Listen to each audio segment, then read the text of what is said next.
Austin style, and I watch old, Steve, and I think his 2000 heel run work as a heel in ring was like so good that though it's not very move centric. When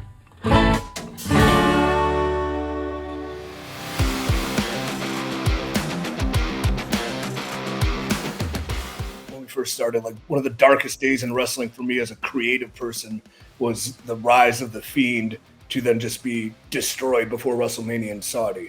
Like in 3 minutes. It's just like just seeing that take place, that somebody could put their heart, soul, creative passion into so much and create so much that the second it's out of their control just a little bit, it can end like that. Chris, like as ridiculous as this may sound, bro, I doubt if Vince McMahon has ever seen a horror movie. I'm being dead serious. You think Vince McMahon has seen the Halloweens and the Friday? You think he's seen? Absolutely not. So something at this level, bro, he that makes sense of why Uncle Howdy and Bray period is cooled off. I mean, because we really haven't seen much of Bray since the Royal Rumble with the match against LA Knight. So why would you cool him off now heading into Mania? This doesn't make sense. Throwing it out there to Uncle Vince once again, when you mentioned should be on an Undertaker level, do you almost think though Undertaker reached that level because of the way he perceived and portrayed himself backstage in a veteran role and leadership role, and like he was the locker room guy, or maybe but a lot of people in fans didn't know that. Yeah, I could tell you though, bro, like, the time I did not write for the American Badass at all. I could tell you the time I wrote from, bro, he had pretty good material every week. I mean, with Kane and Paul Bearer and that whole story. And to me, bro, especially if you don't understand the Bray story, that's what it needs. Yeah. It needs to be presented. Bro, that's why Paul Bearer was so great. Absolutely. Because he could lay out Taker and Kane and this is your brother and this is what he told the story that these guys were playing. And it's almost like you need something like that. I think Paul Bearer with Taker helped him continue to have steam and shelf life tremendously. I agree. Because if you would have seen Taker come out every week and cut a promo in 91, 92, I agree. His shelf life would have been a lot less than what we see now. And Paul Bearer was that very, very important addition to hype up and make Taker look bigger. As opposed to him just grabbing a mic every week. I agree. Bray grabs a mic every week. So I think that's where the fans are kind of flaking off on him, what I mean? It just is kind of cooling off on them because I think it's like, okay, you're doing all this talking and all this leading into what's the payoff on the other end? And with the fans, with the microwave mentality that people have, period, people aren't really looking and waiting for the steak in the oven.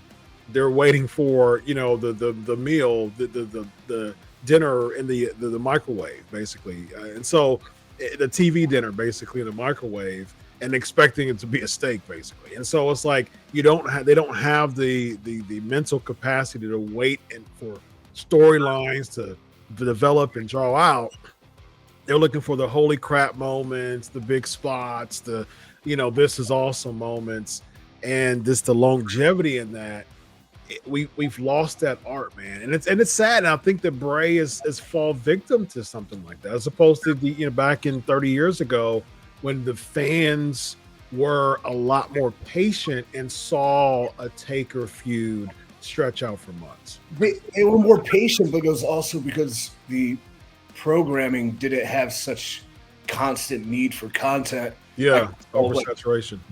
Bray would have delivering deep psychological, well thought out, introspective material on a weekly basis. You can't, because and you mentioned Paul Bearer being there to facilitate him, which made the Undertaker special and an attraction.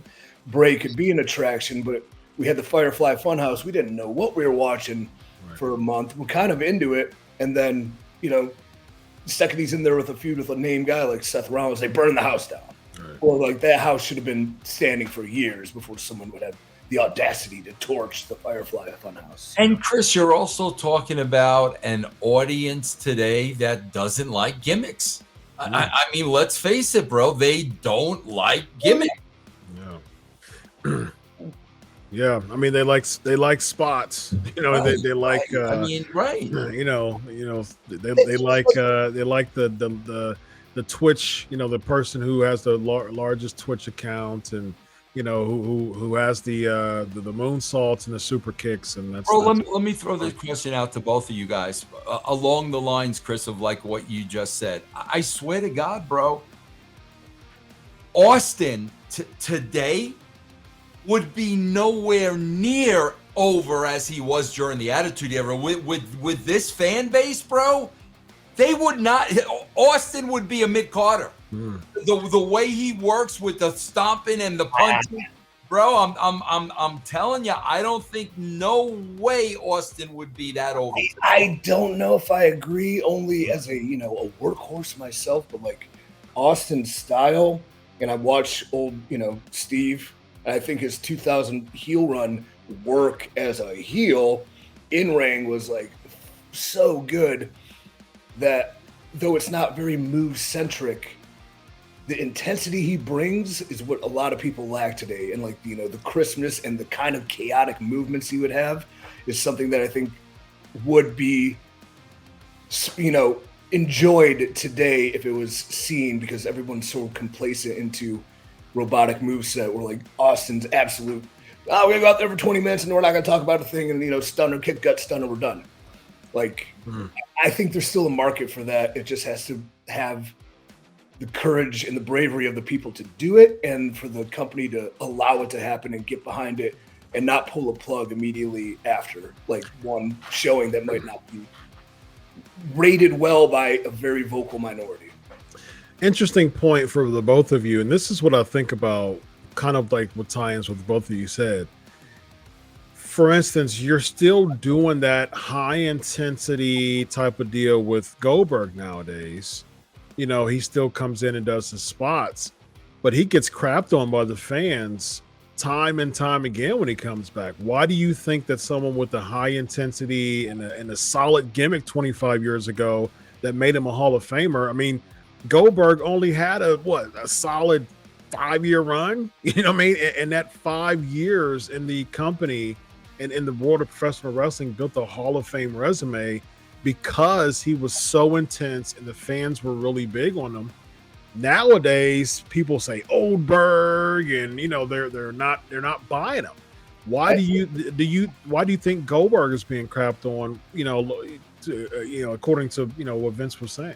I think Austin's big difference is his authenticity and who he is and what he loves to do. While Goldberg, probably liked it, but he wasn't built, made, wanted to do this his whole life. And I think another difference that as an athlete, a finely tuned machine like myself, watching Austin work back then, his cardio was insane.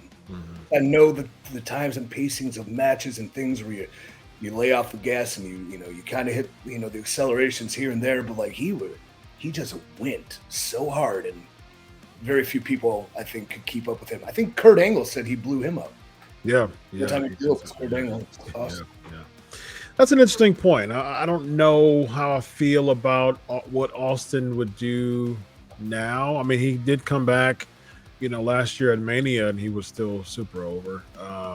But I think that's probably because he built such a legacy. If he would have start now, and nowadays, would he be as over as he was, when he started over 25 years ago in the WWE? So interesting question there. I imagine that there's a lot of people who will comment on that. I don't really have a locked in, thought either way, but that is an interesting point.